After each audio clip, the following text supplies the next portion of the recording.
Welcome to of the record. నేను జనని. ఉమ్మడి కర్నూలు జిల్లాలో ఖనిజ సంపదని విచ్చలవిడిగా దోచేస్తున్నారు. గుట్టల్ని కరిగించి కంకరగా మార్చేసి అడ్డగోలుగా అమ్మేస్తున్నారు. రాయల్టీ రూపంలో ప్రభుత్వానికి రావాల్సిన ఆదాయానికి గండి పెడుతున్నారు. గుట్టల్లో బ్లాస్టింగ్లతో సమీప గ్రామాల ప్రజలు బెంబేలెత్తిపోతున్నారు. అనుమతిచ్చిన క్వారీల ముసుగులో నిబంధనలకు పాతరేసి జిల్లాలో యథేచ్ఛగా అక్రమ మైనింగ్ నిర్వహిస్తున్న యంత్రాంగం పట్టించుకోకపోవడం విమర్శల పాలవుతోంది.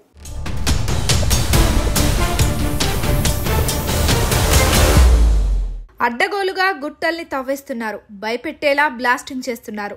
నిబంధనల్ని అసలు పట్టించుకోవట్లేదు. ప్రభుత్వ ఆదాయానికి యథేచ్ఛగా గండి కొడుతున్నారు. ఉమ్మడి కర్నూలు జిల్లాలో క్వారీల దందా ఆ రేంజ్లో నడుస్తున్నా అధికార యంత్రాంగానికి పట్టడం లేదు. జిల్లా వ్యాప్తంగా మైనింగ్ శాఖ 30 క్వారీలకు అనుమతిచ్చింది. కల్లూరు మండలం ఉలిందకొండ గ్రామంలోనే 11 క్వారీలున్నాయి. నిబంధనలకు పాతరేసి అడ్డగోలుగా ఇక్కడ క్వారీ మైనింగ్ నిర్వహిస్తున్నారు.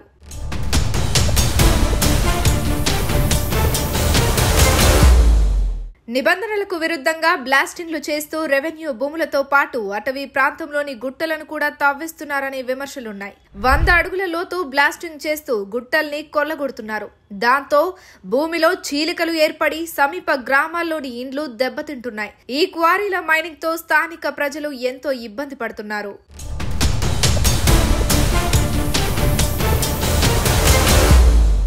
నిబంధనల ప్రకారం కంకర క్వారీలు నిర్వహించేవారు ప్రభుత్వానికి రాయల్టీ చెల్లించాలి. కానీ అవేవీ లేకుండా పన్నులు ఎగ్గొడుతున్నారు.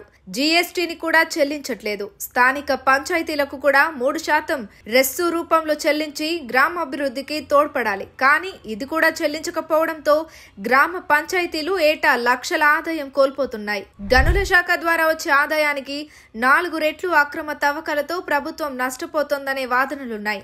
అధికారులు కూడా అక్రమ క్వారీలపై చర్యలు చేపట్టకపోవడం అనుమానాలకు దారిస్తోంది.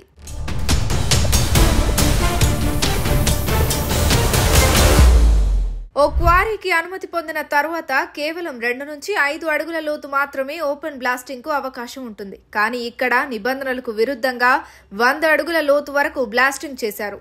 దాంతో సమీప గ్రామాల ప్రజలు అనేక ఇబ్బందులకు గురవుతున్నారు. అధికారులని మచ్చిక చేసుకుని అక్రమంగా బ్లాస్టింగ్ చేస్తున్నారనే ఆరోపణలు వినిపిస్తున్నాయి. ఇప్పటికైనా క్వారీలు క్రషర్ల యాజమాన్యాలపై చర్యలు తీసుకోవాలని సమీప గ్రామాల ప్రజలు డిమాండ్ చేస్తున్నారు. ఉమ్మడి కర్నూలు జిల్లా వ్యాప్తంగా కంకర క్వారీలు క్రషర్లపై అధికారులు పర్యవేక్షణ లేకపోవడం వల్లే ఇదంతా జరుగుతోందని సమీప గ్రామాల ప్రజలు చెప్తున్నారు. ఓ పక్క క్వారీ యజమానులు ప్రభుత్వ ఆదాయానికి గండి పెడుతూ మరో పక్క ప్రజల్ని ఇబ్బంది పెడుతున్నారు. ఇప్పటికైనా అధికారులు క్వారీ యజమానులపై చర్యలు తీసుకుంటారా లేక నిమ్మకు నీరెత్తినట్లుగానే ఉంటారా అనేది ఆసక్తిగా మారింది.